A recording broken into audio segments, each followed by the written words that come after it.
સમાચાર જૂનાગઢ તોડ કાંડની તપાસમાં તરલ ભટ્ટની ધરપકડ થઈ ચૂકી છે। એટીએસની તપાસમાં નવા ખુલાસા પણ થઈ રહ્યા છે। તરલ ભટ્ટ છેવટે પોલીસના સકંજામાં। ફરિયાદ બાદ તરલ ભટ્ટ ફરાર થઈ ગયા હતા। છેવટે પોલીસના સકંજામાં। અમદાવાદથી ઇન્દોર અને શ્રીનાથજી ગયા હોવાનું તપાસમાં ખુલ્યું છે। તરલ ભટ્ટે ઇન્દોરમાં 2 દિવસ રોકાણ કર્યું, ત્યારબાદ શ્રીનાથજી ગયા અને હાલમાં પોલીસના સકંજામાં આવી ગયા છે। અમદાવાદ પહોંચતા જ એટીએસે તેમની કરી છે ધરપકડ।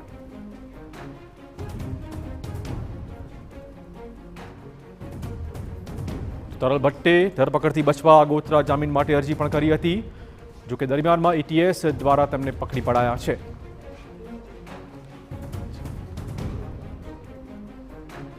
આ મુદ્દે વધુ વાત કરવા જોડાશે અમારા સંવાદદાતા હરીન માત્રાવાડી। હરીન, જે રીતે તરલ ભટ્ટને પકડી પડાયા છે, કયા કયા ખુલાસા ખાસ શક્ય છે?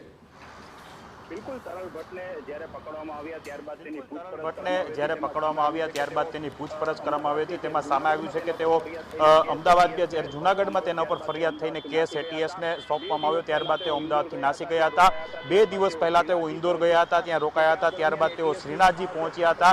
જોકે આ દરમિયાન એટીએસની તપાસ તેજ કરવામાં આવી હતી ને એટીએસ તેને ટ્રેક કરી રહી હતી। અલગ અલગ જે 2 રાજ્યોમાં તરલ ભટ્ટ ગયા હતા તેમના કાર નંબર ઉપરથી તેને ટ્રેક કરવામાં આવતા હતા અને ફરીથી જ્યારે તેઓ અમદાવાદ પહોંચ્યા ત્યારે અમદાવાદમાંથી તરલ ભટ્ટની એટીએસ દ્વારા ધરપકડ કરી લેવામાં આવી છે। ખુદ ડીજીપી છે તે બપોરે એટીએસની ઓફિસ પહોંચ્યા હતા અને ત્યારબાદ તેણે પણ તરલ ભટ્ટની પ્રાથમિક પૂછપરછ કરી હતી। જે રીતના એક પોલીસ ઉપર લાંછનરૂપ આ કિસ્સો ગણી શકાય તેને જ લઈ અને જે ડીજીપી છે તેને દુઃખ પણ વ્યક્ત કર્યું હતું અને આ પ્રમાણેના અધિકારીઓ છે, પોલીસ ઇન્સ્પેક્ટરો છે, તેના દ્વારા પોલીસની છબી ખરડાઈ છે તે ઉપર તેમણે જણાવ્યું હતું। મહત્વનું છે કે હવે અન્ય 2 જે આરોપીઓ તરીકે જેમના નામ છે તેવા અન્ય એક પીઆઈ અને અન્ય એક એએસઆઈ છે તેની પણ હવે શોધખોળ હાથ ધરવામાં આવી છે। આવતીકાલે તરલ ભટ્ટને 10:30 વાગ્યાની આસપાસ જૂનાગઢની કોર્ટમાં રજૂ કરવામાં આવશે। તમામ જે પુરાવાઓ છે તે એટીએસ દ્વારા એકત્ર કરવામાં આવી રહ્યા છે।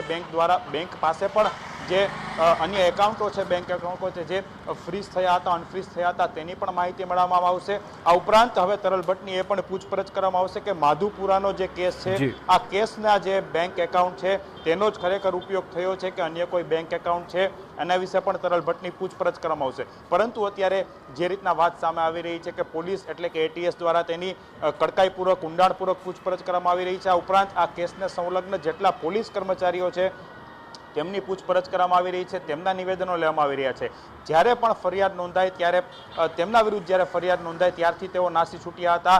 ગઈકાલે એટીએસની ટીમે તરલ ભટ્ટના ઘરે પણ તપાસ હાથ ધરી હતી, બેંક એકાઉન્ટની ડિટેલ્સોની પૂછપરછ કરવામાં આવી હતી, અન્ય અલગ અલગ મુદ્દાઓ પર પરિવારની પૂછપરછ કરવામાં આવી હતી। 1 થી 1.5 કલાક જેટલું જે છે આ તમામ પ્રક્રિયાઓ ચાલી હતી અને ત્યારબાદ આજે તરલ ભટ્ટ છે ફરી અમદાવાદ જ્યારે આવ્યા હતા ત્યારે તેની ધરપકડ કરી લેવામાં આવી છે। પહેલા ઇન્દોર, ત્યારબાદ શ્રીનાથજી। લોકેશન પોલીસ પાસે નહોતા, મોબાઈલ તેમનો સ્વિચ ઓફ આવતો હતો, તેને કારણે તરલ ભટ્ટને ટ્રેક કરવા અઘરા હતા, પરંતુ પોલીસને જ્યારે બિલકુલ અમદાવાદ પહોંચતા જ એટીએસે તરલ ભટ્ટને પકડી પાડ્યા છે।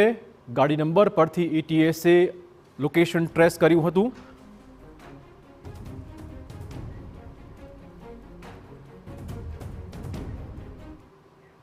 ખેડા